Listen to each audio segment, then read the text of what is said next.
मध्य प्रदेश विधानसभा के लिए बीजेपी उम्मीदवारों की दूसरी सूची आने के बाद सियासी खलबली मची हुई है और बगावत का सिलसिला तेज हो गया है। पार्टी ने 3 केंद्रीय मंत्री, 4 सांसद और 1 राष्ट्रीय महासचिव को मैदान में उतारा है। बीजेपी की पहली 2 सूची में घोषित 78 उम्मीदवारों में से केवल 3 सीटें ऐसी हैं जिसे पिछले चुनाव में बीजेपी जीती थी। इनमें से 2 सीट सीधी और मैहर विंध्य क्षेत्र में आती हैं। भाजपा ने मध्य प्रदेश में पुराने उम्मीदवार बदलकर जिन 8 बड़े नेताओं को टिकट दिया है, पहले उनके बारे में जान लीजिए। मुरैना जिले के दिमनी से पार्टी ने केंद्रीय कृषि मंत्री नरेंद्र सिंह तोमर को मैदान में उतारा है। इस सीट पर पूर्व में कांग्रेस और बीएसपी का दबदबा रहा है। आदिवासी बहुल मंडला जिले की निवास विधानसभा सीट से केंद्रीय मंत्री और बड़े आदिवासी नेता फग्गन सिंह कुलस्ते को विधानसभा चुनाव लड़ने का निर्देश मिला है। 2018 में इस सीट से कुलस्ते के छोटे भाई राम प्यारे कुलस्ते 28,315 वोट से हार गए थे। जबलपुर से 4 बार के सांसद और भाजपा के पूर्व प्रदेश अध्यक्ष राकेश सिंह को जबलपुर पश्चिम से उतारा गया है। यहां 2008 के बाद से बीजेपी को जीत नसीब नहीं हुई है। नरसिंहपुर जिले की गाड़रवारा सीट से कांग्रेस छोड़ बीजेपी में आए होशंगाबाद के सांसद उदय प्रताप सिंह को मैदान में उतारा गया है। तो नरसिंहपुर विधानसभा सीट से केंद्रीय मंत्री प्रहलाद सिंह पटेल को टिकट दी गई। इंदौर 1 से पार्टी ने राष्ट्रीय महासचिव कैलाश विजयवर्गीय को उनसे बिना पूछे विधानसभा टिकट थमा दिया। आइए सुनते हैं उन्होंने क्या कहा।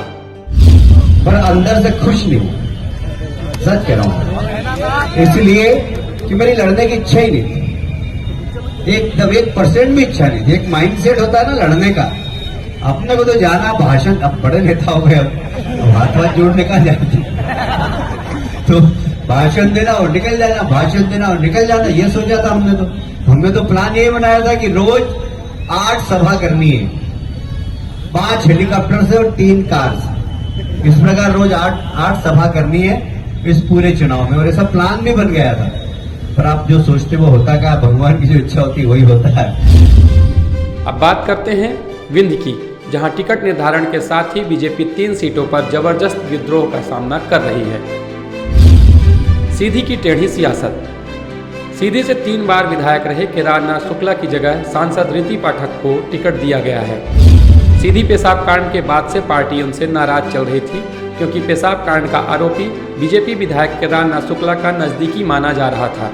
टिकट न मिलने से केदारनाथ शुक्ला नाराज हैं। सीधी सांसद और आगामी विधानसभा चुनाव की प्रत्याशी रीति पाठक ने टिकट मिलने पर अपने बचाव में यह कहा। आपने जहां बात कही कि जो स्थानीय विधायक हमारे हैं थे, तो उनके स्टेटमेंट की तो मैं देखिए आपके सामने इतना ही कहूंगी कि वो हमारे पार्टी के वरिष्ठ नेता हैं और हमारे बुजुर्ग भी हैं। बिल्कुल, मैं बुजुर्गों की बात का बुरा नहीं मानती। उनका आशीर्वाद, उनकी नाराजगी ही मेरे लिए आशीर्वाद है, और उन्होंने बहुत आशीर्वाद एक अभिभावक के रूप में, पिता के रूप में मुझे दिया है। मैं उनकी बच्ची के जैसे हूँ और उनकी बेटियां सब मेरे उम्र की हैं, तो इसलिए मैं ऐसा मानती हूँ उनकी नाराजगी भी मेरे पिता की तरह ही है। मैं उस नाराजगी को स्वीकार करती हूँ और उनका आशीर्वाद मुझे जरूर मिलेगा। और ये बस क्षणिक है, फिर तो गुस्सा शांत हो जाना है और पार्टी के साथ आकर विजय दिलाने में उनका सहयोग होना है, ये सुनिश्चित है। सीधी में बीजेपी की राह अब टेढ़ी हो चुकी है। कारण केदारनाथ शुक्ला ने विधानसभा से निर्दलीय चुनाव लड़ने का ऐलान कर दिया है। लेकिन मेरा टिकट कटा तो कटा क्यों, इस बात की जांच करने की तो मैंने स्वयं पार्टी नेतृत्व से निवेदन किया है। अब देखिए क्या निर्णय होता है। आप इसको कैसे लेते हैं?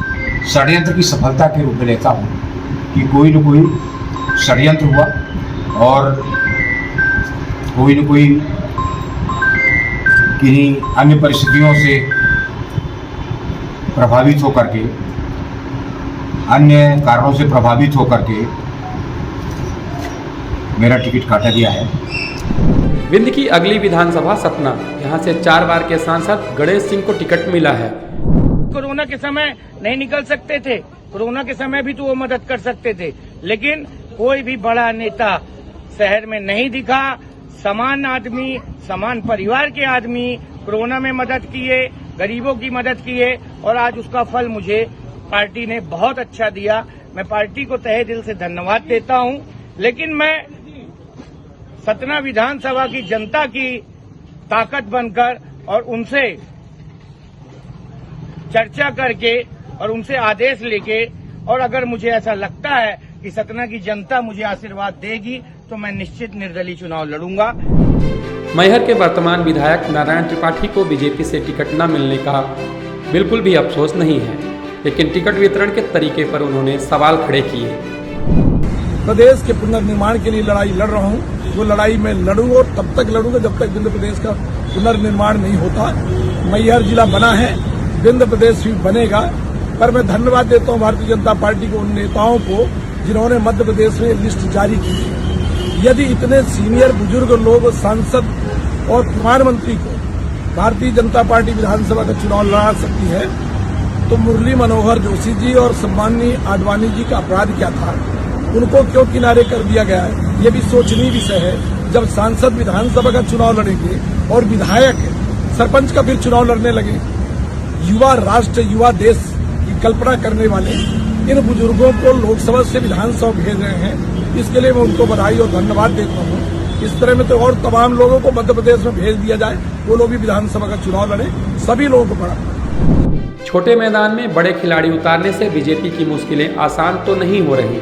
कैलाश विजयवर्गीय से लेकर प्रहलाद पटेल और नरेंद्र सिंह तोमर तक सभी शिवराज सिंह चौहान की तरह कभी न कभी सीएम पद के दावेदार रहे हैं। तो क्या बीजेपी में शिवराज काल समाप्त होने का इशारा किया जा रहा है? अगर ऐसा है तो गुजरात के बाद बीजेपी के सबसे मजबूत किले का नया चेहरा कौन?